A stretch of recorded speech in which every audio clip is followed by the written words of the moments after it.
Барыңыздарды ушул биздин иш-чарага убактыңарды бөлүп келип бергениңер үчүн чоң рахмат. Өзгөчө мен мына Оштогу бардык университеттин студенттерине, алардын жаш лидерлерине ыраазычылык билдиргим келет. Алгачкы анткени уюштуруу иштерине абдан чоң жардам бердиңиздер. Өмүр кечине суу берип койчумун. Урматтуу жаштар, мен өзүм Ош мамлекеттик университетинин бүтүрүүчүсүмүн. Журналист мәдистигин бул жерде филфактан бүткөм. Ошон үчүн Ош шаары мага жат эмес. Ошон үчүн келип сиздер менен жолугушуп турам деп убада бердим эле. Негизи шайлоо алдында биз депутаттар келип, эсиңерде болсо керек, мына Борбордук стадиондо, Борбордук аянтта жолугушууларды кылганбыз. Мен ошондо сиздерге убада бергем. Биз сиздерден туруктуу кабар алып турабыз, туруктуу сиздер менен иштешип турабыз. Дайыма сиздер менен чоң болобуз деп. Мен ошол сөзүмө туруп,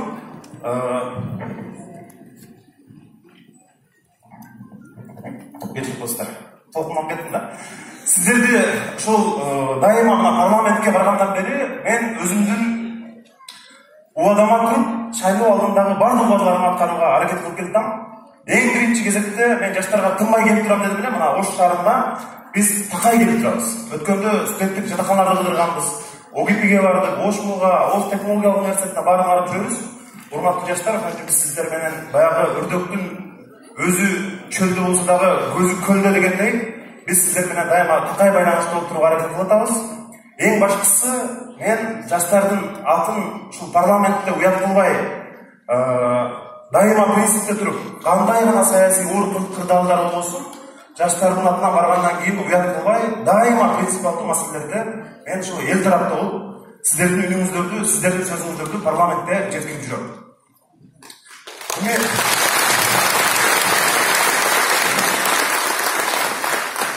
Мен эмне үчүн бүгүн ушул чоң драма театрда жолугушуп уюштуруп, Бишкекте көз көрүнгөн, өздөрү жаш болсо дагы бир топ ийгиликке жеткен, бирок өздөрүнүн көпчүлүгү ийгиликтүүмүн деп эсептебейт экен, биз эсептейбиз аларды.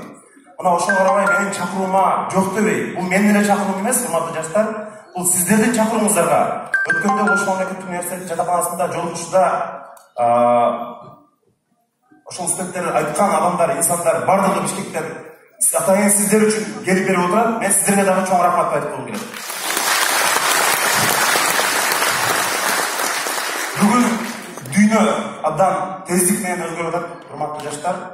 Мурда бизден улуумун университетте окуганда орусча тил билген адам бир топ мындай мода болуп, кыргызча, орусча тил билгендер мындай жакшы жумуштарды таба алса, азыр дүйнөдө, анын ичинде Кыргызстанда атаандаштык абдан күчөдү, жаштарга болгон талап өзгөрдү, иш берүүчүлөрдүн талабы өзгөрдү, өкмөттүн эле замандын талабы өзгөрдү. Ошон үчүн биз бул жолугушууда бүгүнкү жаштар кандай сапаттарга ээ болуш керек, алар өздөрүнүн максаттарына жетүү үчүн кандай мындай ыкмалар менен өжөрлүккө болуш үчүн кандай сапаттар керек, ошонун баарын сүйлөшүп алалы дедик.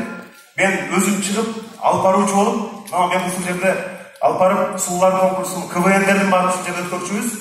Ошон үчүн мына урматтуу тренерлер сиздерге дагы бир жолу айтып койгон. Бүгүн залда бүт мына мага окшогон айылдан келген, бирок кантип ийгиликке жетсем экен, кантип мен ушул жашоодо бир жолумду таап, кантип чет тилин үйрөнүп, кантип мындай бир бардар турмушка жеттим. Ошонун ичинде эң башкысы өзүмдүн Кыргызстанга кантип кызмат кылсам экен деген карапайым жаштар ушул жерде чогулуп отурат.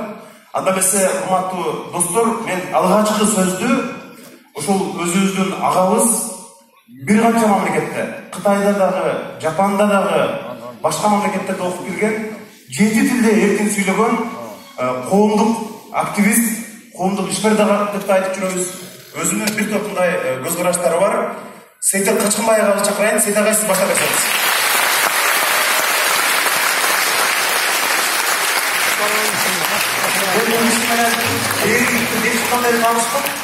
Бирок дагы эле түшүнбөдүм, 7 тилде кантип үйрөнүп алат адам? Кантип 7 тилде сүйлөсө болот? Бул агайдан үйрөнө турган көп нерселер бар. Сейтек сан келиңиз.